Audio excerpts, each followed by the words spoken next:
नमस्कार दोस्तों, हमारे इस चैनल पर आपका स्वागत है। दोस्तों, आज हमारी वीडियो का विषय रहेगा अमावस्या की कहानी। अमावस की इस कहानी को सुनने मात्र से आपके जीवन से दुखों का अंत हो जाएगा। ये एक ऐसी कहानी है जिसे आपने पहले कम ही सुना होगा।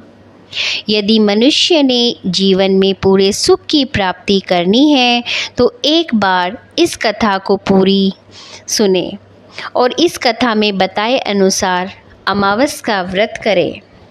कथा सुनकर आपको पता लग ही जाएगा कि अमावस का व्रत करने से मनुष्य के पास दुख फटकने भी नहीं पाते।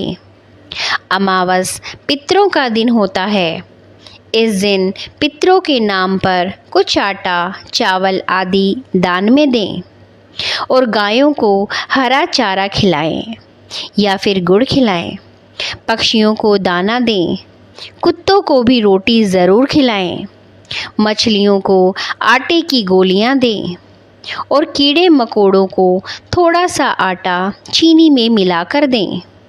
इस दिन गंगा स्नान का भी विशेष महत्व है। दोस्तों, ऐसा करने से आपके पितर आपको ढेरों आशीर्वाद देंगे और आपकी हर इच्छा पूरी करेंगे। दोस्तों, अगर आपने हमारे चैनल को अब तक सब्सक्राइब नहीं किया है तो ज़रूर कर लें, लाइक और शेयर भी कर दें और बेल आइकन दबाना ना भूलें ताकि आपको हमारी आने वाली सभी वीडियोस की जानकारी मिल सके। कथा को पूरी सुने और सुनने के बाद कमेंट सेक्शन में राधे राधे ज़रूर लिखें। तो चलिए कहानी शुरू करते हैं। एक बार एक नगरी में एक राजा राज्य करता था। उसकी प्रजा बहुत आनंद से दिन बिता रही थी। राजा की रानी बहुत ही धार्मिक विचारों की थी और रानी भी अपनी प्रजा से बहुत प्रेम करती थी। राजा के महल के सामने एक साहूकार की हवेली थी। राजा की रानी और साहूकार की पत्नी में बहुत गहरी मित्रता थी।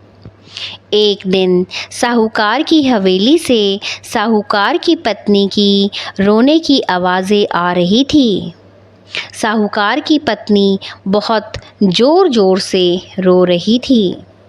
जब रानी ने साहूकार की पत्नी की रोने की आवाज़ें सुनी तो रानी ने राजा से पूछा कि ये रोने की आवाज़ें कहाँ से आ रही है और जो भी रो रहा है वो क्यों रो रहा है। तब राजा ने कहा कि सेठ का पुत्र मर गया है, इसलिए सेठ की पत्नी अर्थात उस लड़के की माँ पुत्र वियोग में बहुत ही दुखी है और वह ज़ोर ज़ोर से विलाप कर रही है। तब रानी ने कहा कि दुख क्या होता है। उसने राजा से कहा, महाराज वह क्यों रो रही है। राजा को समझ नहीं आ रहा था कि रानी को किस प्रकार समझाऊं कि दुख क्या होता है। रानी फिर से बोली, दुख क्या होता है महाराज। तब राजा ने रानी से कहा कि जब तुम्हारा बेटा मरेगा तो तुम्हें मालूम हो जाएगा कि दुख क्या होता है। तुम अपने बेटे को मार दो, तब तुम्हें पता लग जाएगा कि दुख क्या होता है। ये सुनकर रानी ने अपने बेटे को महल से नीचे गिरा दिया। भगवान की कृपा से बेटा मिट्टी के ढेर पर गिरा और उसको खरोच भी नहीं आई। जब रानी अपने कुंवर को देखने नीचे आ रही थी तब उसने देखा कि उसका बेटा सामने से आ रहा है। यह देख राजा भी दंग रह गया कि इतने ऊपर से गिरने के बाद भी उसके बेटे को खरोच तक नहीं आई। रानी ने फिर राजा से पूछा, महाराज दुख क्या होता है, बताइए ना, दुख क्या होता है।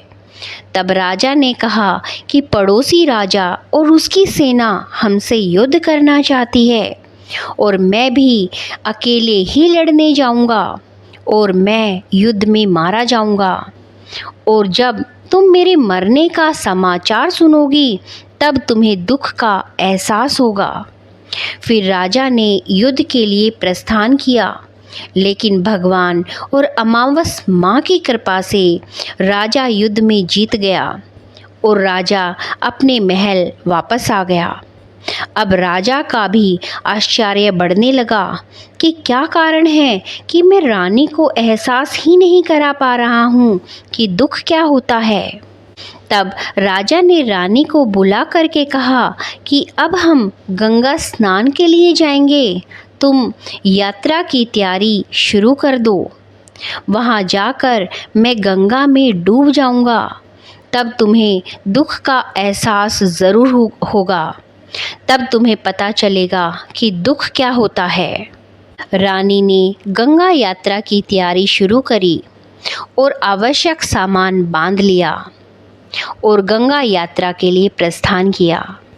इधर कैलाशपति शिवजी ने पार्वती से कहा कि सती, कलयुग में आज मैं तुम्हें सुखी आत्मा के दर्शन करवाऊंगा। शिवजी ने बकरे का और पार्वती ने बकरी का रूप धारण कर लिया और वे दोनों एक बावड़ी के पास घास चरने लगे। इतने में राजा रानी की सवारी वहां आई। रानी ने छाया और बावड़ी को देखा तो राजा से बोली कि आज हम यहीं जलपान और विश्राम करेंगे। राजा रानी ने वहाँ जलपान किया और विश्राम किया। राजा पानी लेने के लिए बावड़ी में चला गया। बकरी के रूप को धारण किए हुए पार्वती माता ने शिवजी से पूछा, स्वामी, इस रानी को दुख देखना है तो वह किस प्रकार दुख देखेगी? इसे दुख प्राप्त क्यों नहीं हो रहा है? रानी ने बकरी को मनुष्य भाषा में बोलते हुए सुना। शिवजी बोल रहे थे कि राजा की पत्नी ने पिछले जन्म में अमावस का व्रत किया था, इसलिए इस जन्म में यह रानी बनी और सुखों का आनंद ले रही है। ये राजा गंगा में भी नहीं मरेगा।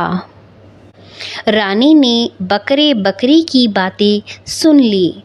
जब राजा पानी लेकर आया तब रानी ने सारी बातें जो बकरी अर्थात शिवजी और पार्वती में हुई थी राजा को बताई। तब राजा रानी वापस अपनी नगरी को चले आए। राजा ने अपनी प्रजा को अमावस का व्रत करने की आज्ञा दी। राजा ने कहा कि जो भी अमावस का व्रत करेगा उसे कभी भी दुख उठाना नहीं पड़ेगा।